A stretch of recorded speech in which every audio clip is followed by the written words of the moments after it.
Assalamualaikum warahmatullahi wabarakatuh. Pagi ini Khazanah kembali menyajikan kepada Anda embun-embun ilmu yang terpendam dalam luasnya Khazanah Islam. Pemirsa Khazanah, bagi masyarakat muslim di tanah air, kemuliaan waktu ibadah itu ada di bulan Ramadan. Makanya di bulan ini kondisi spiritual begitu kental.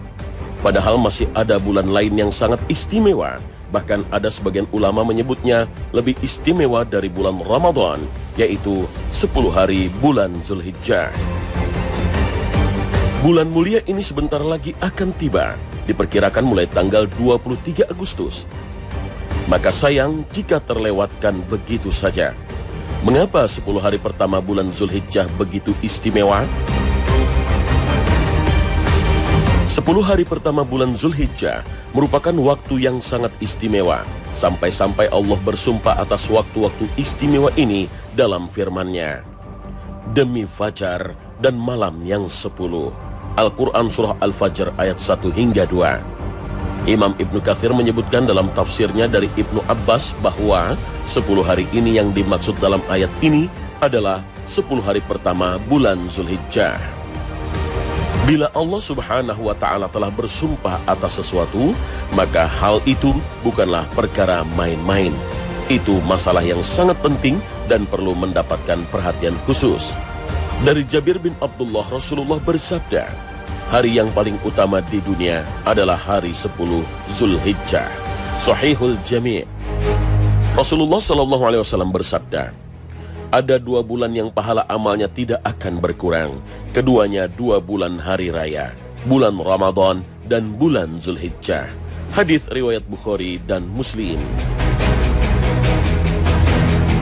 Begitu besar keistimewaan dan pahala yang bisa diraih seorang muslim jika memaksimalkan ibadah-ibadah yang dituntunkan Rasulullah di 10 hari pertama bulan Zulhijjah. Bahkan pahala jihad di jalan Allah pun tak mampu mengungguli pahala amal ibadah di 10 hari pertama bulan Zulhijjah ini. Rasulullah menegaskan, tidak ada hari di mana amal soleh pada hari itu yang lebih dicintai oleh Allah melebihi amal soleh yang dilakukan pada hari ini, yaitu 10 hari pertama bulan Zulhijjah. Para sahabat bertanya, tidak pula jihad? Nabi SAW menjawab, tidak pula jihad, kecuali orang yang berangkat jihad dengan jiwa dan hartanya, namun tidak ada yang kembali satupun.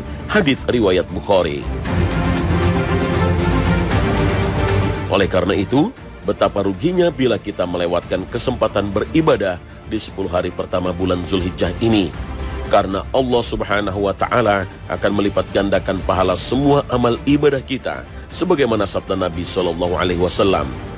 Tidak ada hari-hari yang lebih disukai Allah untuk digunakan beribadah sebagaimana halnya hari-hari 10 Zulhijjah. Berpuasa pada siang harinya sama dengan berpuasa selama 1 tahun, dan solat malam harinya sama nilainya dengan mengerjakan solat pada malam Lailatul Qadar. Hadis riwayat Ibnu Majah dan Tirmizi. Para ulama menyebutkan sebab utama yang nampak jelas dari keutamaan hari-hari ini adalah bahwa pada 10 hari di bulan Zulhijjah adalah berkumpulnya semua induk ibadah pada satu waktu, yaitu ibadah solat, ibadah puasa, sedekah, dan ibadah haji.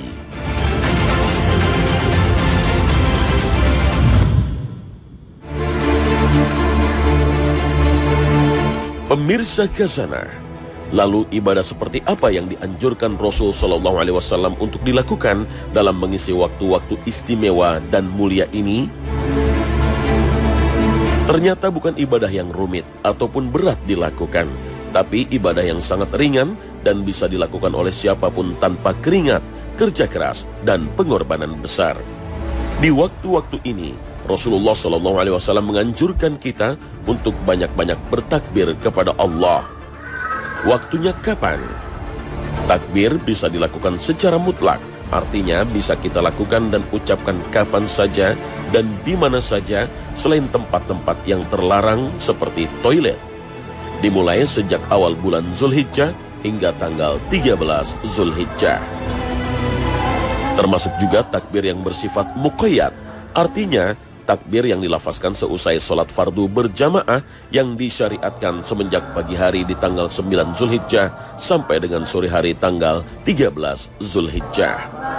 Apa yang diucapkan dalam takbir ini? Adapun lafaz takbir, baik takbir mutlak maupun takbir muqayyad yang dapat kita gunakan terdapat beberapa macam. Salah satunya lafaz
agungkan asma Allah dengan ucapan Allahu Akbar.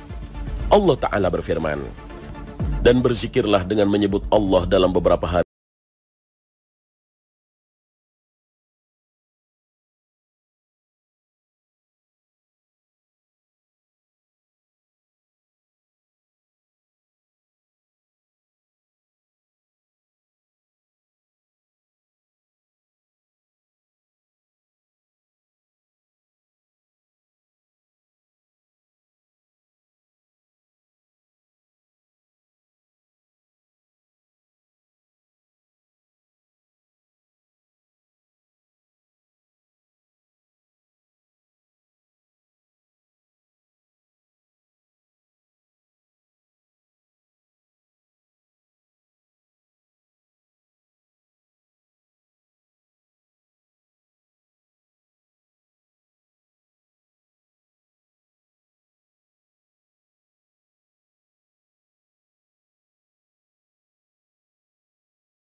Barang siapa mendapatkan kelapangan tetapi tidak berkurban, maka janganlah dia mendekati tempat sholat kami. Hadis riwayat Ahmad.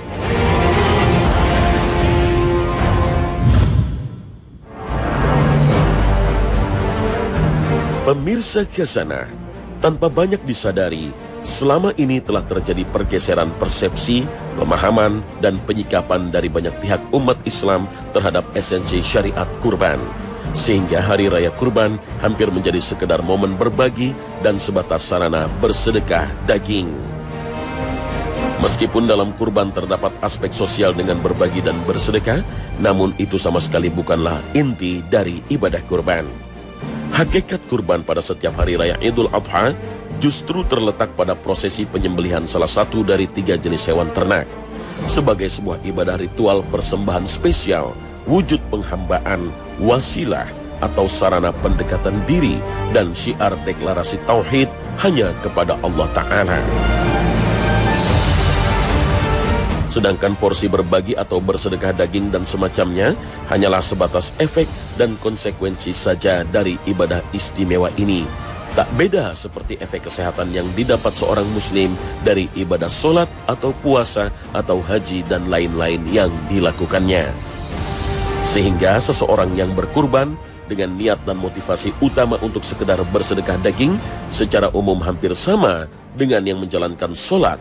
Misalnya dengan niat dan motivasi utama sekedar untuk mendapatkan manfaat kesehatan dari gerakan-gerakannya yang memang terbukti menyehatkan.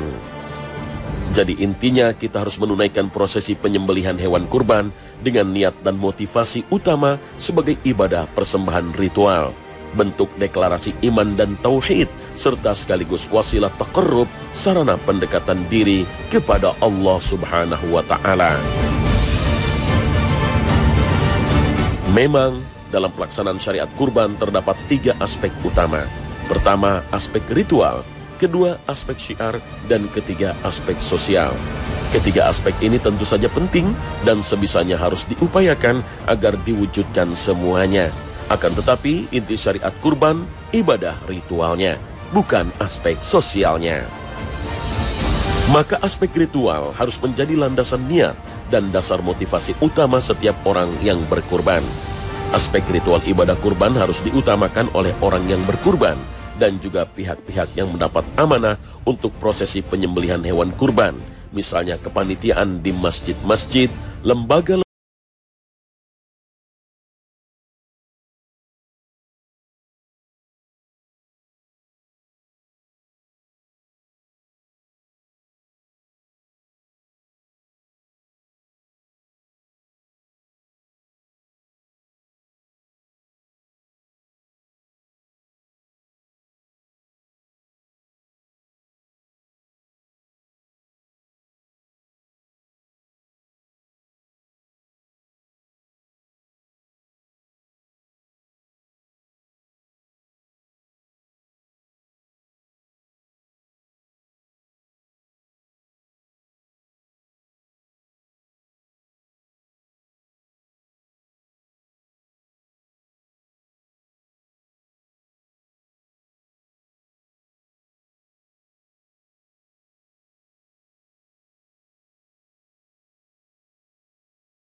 tetapi bukan sebagai upah, apalagi bayaran.